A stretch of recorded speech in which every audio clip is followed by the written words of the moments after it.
The 1953 Ford with its band member consignment, Glenn, Jerry, and Gary all packaged for delivery, traveling west from Lawton on Oklahoma Highway 62, the musicians approaching their first stop, Amarillo. Coming into view were the silos and scattered high-rise buildings silhouetted against the horizon, providing a preview to a building performance by the budding West Texas town. A detour was enhanced, negotiating southwest on Highway 60, the venturing trio befalling the heritage cowtowns of Hereford, Bovina, Texaco, their destination, Clovis, New Mexico, and an overnight visit for Glenn to illuminate prospective scenarios for his expectant wife June and himself. The early morning establishing a Clovis departure. The Ford providing passage west on Highway 60, then northwest on 84, discovering its junction with infamous Route 66. Continuing on. Traversing below the Sandia Mountains entering metropolitan Albuquerque, the documented Highway 66 still entertained its path through the center of town, the new route soon to be Interstate 40, its city bypass still under construction. The westward road plotting its course on the scenic New Mexico plateau. The occupants of the Ford having to maintain a weather vigil, unable to protract the convertible's top. On the horizon, omnibus rain clouds dotting the sunlit vault, threatening a cascade curtain of condensation, but yet had made a presence to intersect the postured roadway. The celebrated expanse of landscape, its bellowing raised islands of rapture giving form to the mesas of the High Plains Plateau in the distance. Approaching Gallup, a small community located in the center of the 27,000 square acre Navajo Nation, the horizon showcasing a darkened brume of a towing thunderhead threatening their path with a possible deluge. Good fortune entering town was bestowed, an A&W drive-in, providing shielding cover for the undressed convertible, the delay enabling an early lunch for the three wayfarers.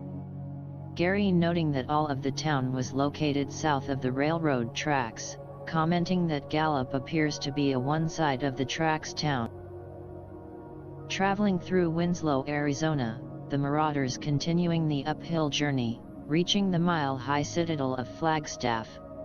Stopping for fuel and then a downhill slalom through the celestial ponderosa pines that blanketed the omniscient mountains. The Ford journeying down from this enduring ambience, its next projection Kingman, Arizona. The throes of Kingman in the rear view mirror, a border crossing. A hesitation for the Arizona-California state line inspection station. Into the cauldron depth of Needles, California and the upcoming Mojave Desert, its barren boundaries stretching to Barstow. The hour registered late afternoon, a brief stop for fuel and a suggested six-pack of beer for the three to consume on the Needles to Barstow Mojave run.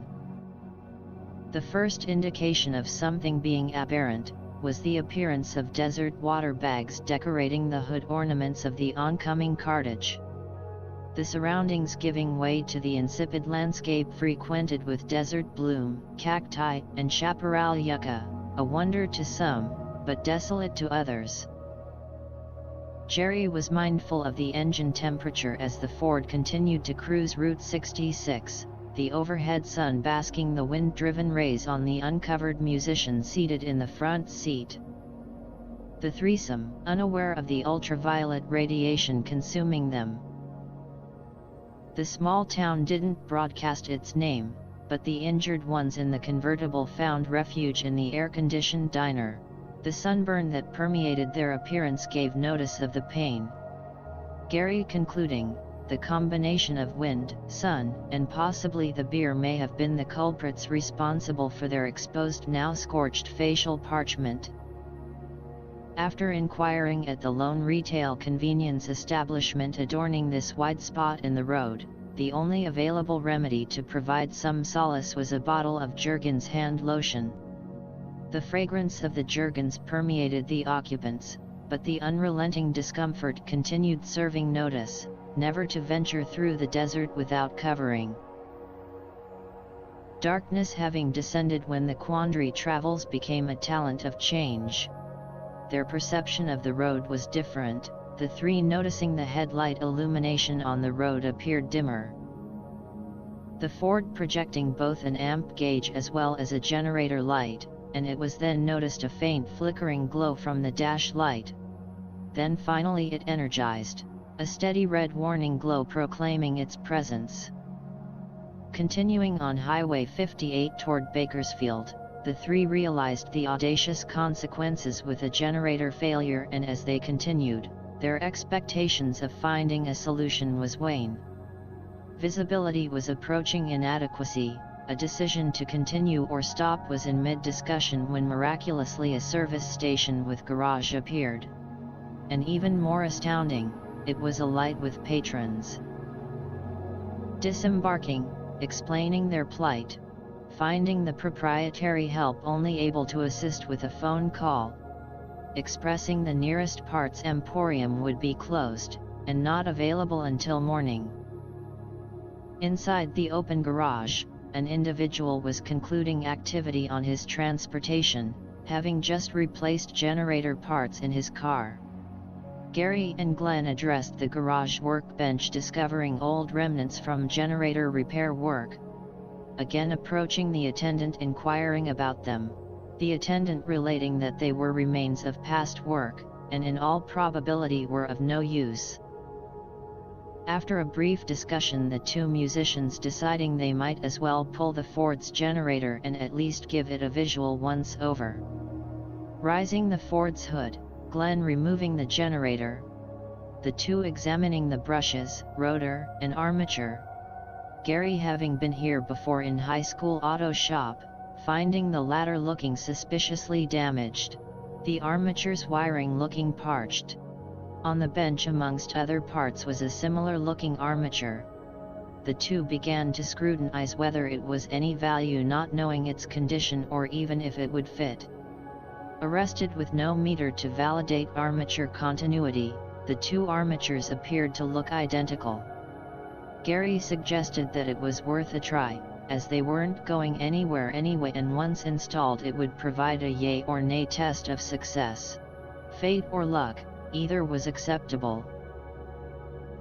Later, the hours before dawn, finding Glenn navigating the Ford Northwest, the generator test was a resounding yay. The ceasing of motion stirring a slumbering Gary and Jerry, Glenn halting at the side of the road, a silent agreement, a short recess for dormancy was in order before continuing on. The morning dawn bringing the final leg of their quest, Jerry maneuvering the Ford from Bakersfield heading north on Highway 99 to Fresno, the long journey soon to end.